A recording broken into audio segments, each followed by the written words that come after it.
மீனா ரொம்ப கோவமா ஹாலில் வந்து சத்தம் போடுறாங்க. ஏங்கத்த, உங்களுக்கும் கிறிஷோடைய அம்மாவுக்கும் என்ன வித்தியாசம் இருக்குன்னு நீ நினைக்கிறீங்க அப்படின்னு சொல்கிறாங்க. என்னடி இவ பூக்கட்டுற வேலையை விட்டுட்டு என்னென்னமோ பேசிகிட்டு இருக்க, போயும் அந்த பையனுடைய அம்மா கூட என்னை போய் கம்பேர் பண்ணி பேசிகிட்டு இருக்க, என்னடி உனக்கு திமிரு அதிகமாயிருச்சா அப்படின்னு சொல்லிட்டு இருக்கிறாங்க. ஏன் மீனா கோவமே பட மாட்டேன், என்ன திடீர்னு இவ்வளோ கோவமாக இருக்கா அப்படின்னு சொல்லிட்டு அண்ணாமலை கேட்குறாங்க. இல்லைங்க மாமா, கேள்விப்பட வேண்டியது திடீர்னு கேள்விப்படுறப்போ நடந்த அநியாயத்தெல்லாம் பார்க்குறப்போ என்னால் இதெல்லாம் தாங்கிக்க முடியல. அதுவும் வந்து இவருக்கு போய் இவ்வளோ பெரிய அநியாயம் நடந்திருக்குன்னா இதெல்லாம் கேட்காம விடக்கூடாதுல்ல அப்படின்னு சொல்லிட்டு இருக்கிறாங்க. ஒவ்வொரு தடவையும் வந்து ஏதாவது பிரச்சனை ஆச்சுன்னா கடைசியில் வந்துட்டு ஏதாவது பேசுகிறப்போ இவரை வந்து டார்கெட் பண்ணி ஏதாவது பேசுவாங்க. இவரும் உண்மையை வெளில சொல்லாமல் இத்தனை நாளாக வந்து மறைச்சிட்டு இருந்தார். இன்றைக்கி தான் என்ன ஏது சின்ன வயசில் அப்படி என்னதான் நடந்தது, உங்களுக்குள்ள என்னதான் நடந்தது அப்படின்னு சொல்லி கேட்டதுக்கப்புறம் தான் சொன்னார் அப்படின்னு சொல்கிறாங்க. இதை கேட்டேன்னா அண்ணாமலை ஒரு மாதிரி பார்க்குறாரு. ஏங்க மாமா, நீங்களும் தானே என்கிட்ட எதுவுமே சொல்லலை, நான் கூட உங்கள்கிட்ட முன்னாடியே ஒரு தடவை கேட்டிருக்கேனே, எதுவுமே சொல்லலையே, ஏன் சொல்லாமல் மறைக்கிறீங்க நீங்கள், சொல்லுங்க பார்க்கலாம் அப்படின்னு சொல்லிட்டு இருக்கிறாங்க. அது வந்துமா அப்படின்னு சொல்கிறாங்க. இருங்க, இந்த விஷயம் இப்போ எல்லாத்துக்குமே தெரியட்டும். ஒவ்வொரு தடையும் வந்து இவர் என்னமோ வந்து தப்பு பண்ண மாதிரியும் அத்தை இவரை வந்து வெறுக்கிற மாதிரியும் பார்க்க போனால் இவர் தான் வந்துட்டு இந்த அத்தையையும் மனோஜையும் வந்து வெறுக்கணும். ஆனால் வந்து அவர் அப்படி பண்ணுறதில்ல, குடும்பத்தில் எல்லாரும் ஒத்துமையாக நல்லபடியாக இருக்கணும் அப்படின்னு தான் பார்த்து பண்ணிட்டு இருக்காரு. ஆனால் இப்படிப்பட்ட நல்லவருக்கு இப்படி போய் ஒரு கேவலமான வேலையெல்லாம் நடந்திருக்குது அப்படின்னு சொல்கிறாங்க. என்னடி நானும் பார்த்துட்டே இருக்கேன், இன்னும் ஓவராக பேசிகிட்டு இருக்கேன் அப்படின்னு சொல்கிறாங்க. இருங்க வர உங்களுக்கு தெரியாதா என்ன நடந்ததுன்னு சொல்லிட்டு அப்படின்னு சொல்கிறாங்க. அப்போ எதுவுமே பேசாமல் இருக்காங்க. அப்போ மனோஜும் முழிக்கிறாங்க. பார்த்தீங்களா, எல்லாரும் பார்த்துக்குங்க, ஸ்ருதி ரவி பாருங்க, ரவி உங்களுக்கு இந்த விஷயம் தெரியறதுக்கு வாய்ப்பு இல்லை, நீங்கள் அப்போ ரொம்ப சின்ன பையன், உங்களுக்கு தெரியறதுக்கு வாய்ப்பே இல்லை.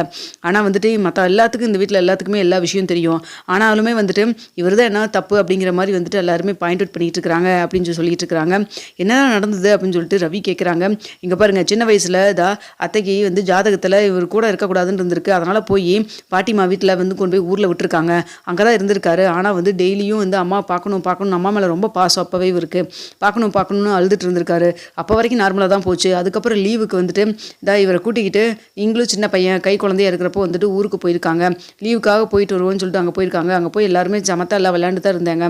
அப்போ வந்துட்டு முத்து இவர் வந்து ரூமில் படுத்து தூங்கிட்டு இருந்திருக்காரு. இவர் பக்கத்து வீட்டில் போய் ஏதோ விளையாட போனவர் அங்கே தெரியாதனமா டாய்ஸர் இருந்த பையை தூக்கிட்டு வரதுக்கு பதிலாக பணத்தில் பையை தூக்கிட்டு வந்துட்டு ரூமில் வச்சுட்டாரு. அது யாருக்குமே தெரியாது. ஆனால் பக்கத்து வீட்டுக்காரங்க கொஞ்ச நேரம் கழிச்சு பணத்தை காணோன்னு சொல்லி போலீஸ் ஸ்டேஷனில் கம்ப்ளைண்ட் கொடுத்துருக்காங்க. கம்ப்ளைண்ட் கொடுத்தப்போ தான் சரி என்ன ஏதுன்னு சொல்லிட்டு இங்கே யார் வந்தாங்கன்னு சொல்லி பார்க்குறப்ப தான் வந்துட்டு இதான் இவங்க அண்ணா வந்து மனோஜ் அவர் வந்திருக்காரு அப்படின்னு சொல்லிட்டு எல்லாத்தையுமே விசாரிக்கிறப்போ இவரே வந்து விசாரிச்சிருக்காங்க. அப்போ பக்கத்து வீட்டில் ஊர்லேருந்து வந்திருக்காங்கன்னு சொல்லி சொன்னப்போ சரி எல்லாத்து பக்கம் தானே விசாரித்தோம், சரி இது ஒரு ஃபார்மாலிட்டிக்காக விசாரிக்கலாம்னு சொல்லிட்டு விசாரிச்சுட்டு ரூமில் போய் செக் பண்ணியிருக்காங்க. அப்போ தான் அந்த பை வந்து இருந்திருக்கு. தெரியாதனமாக இவர் அந்த கட்டலில் படுத்து தூங்கிட்டு இருக்கவும் அந்த பை அங்கே இருக்கவும் இவர் தான் திருடிட்டு வந்துட்டான்னு சொல்லி எல்லாரும் சேர்ந்து பேர் கட்டி விட்டாங்க. ஆனால் இதெல்லாம் நடந்த விஷயத்தை எல்லாத்தையுமே வந்து அத்தையும் கவனிச்சிருந்துருக்காங்க. அத்தைக்கு அந்த பை வச்சதெல்லாம் தெரியும். ஆனால் பைக்குள்ளே பணம் இருக்கிற விஷயம் தெரியாது. ஆனால் போலீஸ்காரங்க வந்து மிரட்டி அவர் இழுத்துட்டு கூட்டிகிட்டு போகிறப்போ இவர் அமைதியாக தான் இருந்திருக்காங்க. இவருக்கு வந்து இதுக்கும் சம்மந்தம் இல்லைன்னு சொல்லியிருந்திருக்கலாம். ஆனால் நேரமும் சரியில்லை. இவர் எப்படி இருந்தாலும் இங்கே தானே பாட்டி வீட்டில் தானே இருக்க போகிறாங்க, இவர் தானே கூட இருக்க போகிறாரு அப்படிங்கிறதுக்காக வந்துட்டு எதுவுமே வாய் திறக்காமல் இருந்திருக்காங்க.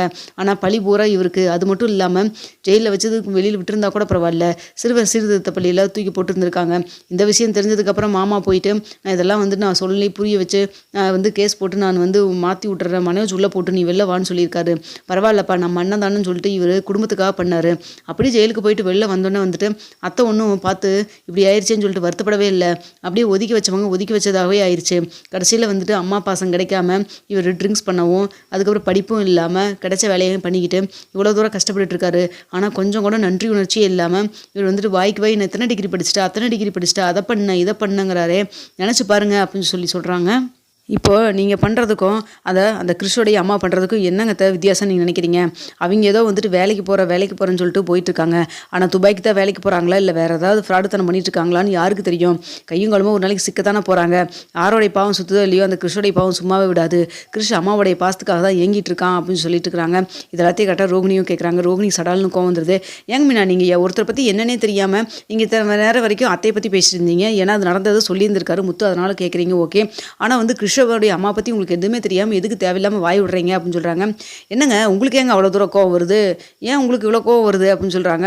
அதை பார்த்தோன்னா முத்து இருந்துட்டு விடுமீனா, குற்றமுள்ள மனசாக குறுகுறுன்னு இருக்கும் போல இருக்குது, இந்த அம்மா ஏதாவது பிராடுத்தனம் பண்ணியிருக்க நம்ம யாருக்கு தெரியும் அப்படிங்கிற மாதிரி பேசுகிறாங்க. இங்கே பாருங்க முத்து வேண்டாம் அப்படின்னு சொல்கிறாங்க. அப்பாவை பொத்தாம் பொதுவாக தானே பேசிட்டு இருந்தா உங்களுக்கு ஏங்க கோவம் வருது அப்படின்னு சொல்கிறாங்க.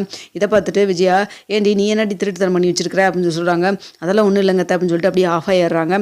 அதுக்கப்புறம் சொல்கிறாங்க, இங்கே பாருங்க நீங்கள் எல்லாம் வந்துட்டு இவர் உள்ளேருந்து வெளில வந்ததுக்கு வந்ததுக்கு அப்புறமே வந்து இவரை கூடவே வச்சு நல்லபடியாக பார்த்துருந்துருக்கணும். கொஞ்ச நாள் தானே பாட்டி வீட்டில் இருக்கணும்னு சொல்லி ஜாதகத்தில் இருந்தது. அந்த நாளெல்லாம் ஃபுல்லாக தான் ஜெயிலில் கழிச்சிட்டாரே. அதுக்கப்புறம் வீட்டுக்கு வந்ததுக்கப்புறமாவது பாட்டி வீட்டிலேருந்து கூட்டு வந்து இங்கே அழைச்சி வச்சு நீங்கள் பார்த்துருந்துருக்கலாம். அதுவும் நீங்கள் பண்ணவே இல்லை. அவர் அந்த பாசத்துக்கு தான் ரொம்ப நாளாக ஏங்கிட்டே இருந்தார். ஆனால் கடைசி வரைக்கும் அந்த பாசம் அவருக்கு கிடைக்கவே இல்லை. ஏதோ நான் இப்போ கல்யாணம் பண்ணி அவரை பார்த்துக்கிறதுனால பரவாயில்ல, கூட அமைஞ்ச ஒய்ஃபும் சரியில்லைன்னா அவர் நிலைமை நினச்சி பாருங்க அப்படின்னு சொல்கிறாங்க. அப்போ அண்ணாமலை இருந்துட்டு, என்னை மன்னிச்சிருமா அப்படின்னு சொல்கிறாங்க. மாமா உங்களை நான் எதுக்கு மாமா மன்னிக்க போகிறேன், சொல்லுங்கள் பார்க்கலாம். இந்த விஷயத்தை நீங்கள் ஏற்கனவே என்கிட்ட சொல்லியிருந்துருக்கலாம். எத்தனையோ தடவை நான் கேட்ட அவர் சொல்லவே இல்லை.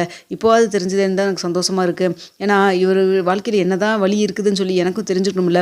ஒவ்வொரு தடவையும் அந்த கிறிஷோடைய அந்த பையன் வந்து பிரச்சனை பண்ணது கூட இவங்க அப்பா காலில் போய் இவர் விழுந்தார். எனக்கு ரொம்ப கஷ்டமாக போச்சு. யாரு காலில் இவர் விழுவுற கிடையவே கிடையாது. தப்பாக இருந்தால் மன்னிச்சிருங்கன்னு சொல்லிடுவார். அவங்க யாராவது ஆப்போசிட்டில் தப்பாக இருந்தால் அவங்களை அடிக்க தான் போவார். இவர் இது வரைக்கும் யாரு காலில் விழுந்து நான் பார்த்ததில்ல. ஆனால் கிறிஸ்துக்காக எதுக்கு இவ்வளோ தூரம் விழுறாரு அப்படின்னு சொல்லி பார்த்ததப்போ தான் தெரியுது இவர் மனசுக்குள்ளே எத்தனை வேதனை வலி இருக்குதுன்னு சொல்லிட்டு. அதனால தான் வந்து கிறிஸ்டோடைய வாழ்க்கையை நாளைக்கு எதுவும் பாதிச்சிடக்கூடாதுன்னு சொல்லிட்டு அவர் யோசிக்கிறாரு அப்படின்னு சொல்லிட்டு இருக்கிறாங்க. அப்போ இவர் யோசிக்கிற அளவு கூட அந்த பெத்த அம்மா யோசிக்கல. அவங்களுக்கு கிறிஸ்து மேலே கொஞ்சம் கூட கரசனமே இல்லை போல இருக்குது. இவ்வளோ நாள் ஆயிடுச்சு, இன்ன வரைக்கும் வந்து பாருங்கள் மாமா, நீங்களே பாருங்கள், இவ்வளோ நாள் ஆயிடுச்சு, இத்தனை பிரச்சனை ஓடிட்டு இருக்குது. இப்போ கூட வந்துட்டு துபாயிலேருந்து அவங்களால வர முடியலன்னா அப்படி சம்பாரிச்சு அவங்க என்ன பண்ண போகிறாங்க? பெத்த அம்மாவையும் கூட வச்சு பார்த்துக்க முடியல, பையனையும் கூட வச்சு பார்த்துக்க முடியல. ஏன் இங்கே சென்னையில் வந்து வேலை செய்யலாமே? அங்கே கிடைக்கிற காசில் கொஞ்சோண்டு கிடைச்சா கூட போதுமே, குடும்பத்தோட சந்தோஷமாக இருக்கலாம்ல. அதெல்லாம் விட்டுட்டு துபாய் போயிருக்கேன்னு சொல்லிட்டு இருந்தா அப்போ வேற ஏதோ காரணம் இருக்குன்னு தானே அர்த்தம். ஆனால் ஒன்று மட்டும் சொல்கிறாங்க மாமா, இவங்களை சும்மா மட்டும் விட மாட்டேடா. அப்படியே ஒன்று அவங்களுடைய ஃபோன் நம்பர் கண்டுபிடிச்சி அவங்க எங்கே இருக்காங்க எது இருக்காங்கன்னு சொல்லி கண்டுபிடிச்சி அவங்கள கொண்டு வந்து கிருஷ்ணனை நிறுத்த தான் போகிறேன் நான் அப்படின்னு சொல்லிட்டு இருக்கிறாங்க. அப்போ முத்து சொல்கிறாங்க, விடுமீனா, அவங்களுக்கே வேணும், பெத்த பையன் இவ்வளோ கஷ்டப்பட்டுட்டு இங்கே இருக்கானேன்னு சொல்லிட்டு அப்படின்னு சொல்கிறாங்க. அதை எப்படிங்க விட்டுற முடியும் அப்படின்னு சொல்கிறாங்க.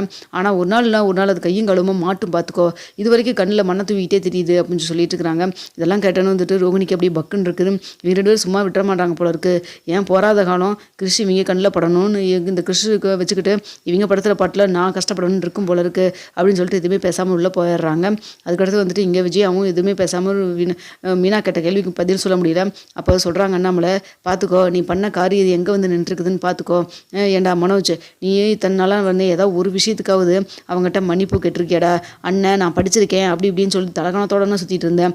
படிப்பு என்னத்துக்கிட்ட ஆகும், நல்லா குணந்தாண்டா கடைசி வரைக்கும் வந்து நிற்கும். நீ படிச்சிருக்கேன்னு சொல்லி படிச்சு இப்போ என்னடா பெரிய கலெக்டராடா ஆகிட்ட? அதுவும் கிடையாது. படிச்சிருக்கேன்னு சொல்லி எல்லா பக்கம் போய் பணத்தை கொடுத்து ஏமாந்துட்டு வந்தது தாண்டா மிச்சம். உன்னால் வந்து 4 பேர்த்துக்கு ஏதாவது யூஸ் இருக்காடா? எதுவுமே கிடையவே கிடையாது. அவனை பார்த்தாடு கற்றுக்கடா. படித்தவங்கிறீங்க, படிக்கலினா கூட அவன் எவ்வளோ இதாக இருந்திருக்கான். பாட்டி வீட்டில் வளர்ந்தாலும் அவள் எவ்வளோ நேர்மையாக இருக்கான், பார்த்துங்கடா அப்படின்னு சொல்கிறாங்க. அப்போ ஸ்ருதியும் ரவியும் சொல்கிறாங்க, முத்து உண்மையாலுமே நீங்கள் கிரேட் முத்து, இத்தனை நாள் உங்கள் மேலே தப்பு இல்லைன்னா கூட வெளியில் சொல்லாமல் இத்தனை நாளாக இருந்திருக்கிறீங்க அப்படின்னு சொல்கிறாங்க. இப்போது நான் சொல்லியிருக்க மாட்டேங்க, அவ்வளோ தூரம் ஃபீல் பண்ணி மீனா பேசினா என் வாழ்க்கையில் கடைசி வரைக்கும் கூட வரவ, அவளுக்கு இந்த விஷயம் தெரியணும் அப்படிங்கிறக்காக தான் சொன்னேன். ஆனால் கேட்ட உடனே ஆட்டி எதுவும் சொல்லாதுன்னு சொல்ல கேட்காம வந்து இங்கே ஹாலில் வச்சு கத்திட்டா. அவளுக்கும் மனசு வலிக்கும்ல அப்படின்னு சொல்லிட்டு இருக்கிறாங்க. சரிங்க விடுங்க, எல்லாம் சரியாயிருங்க அப்படின்னு சொல்லிட்டு ரவியும் ஸ்ருதியும் ஆறுதல் சொல்லிட்டு போயிடுறாங்க.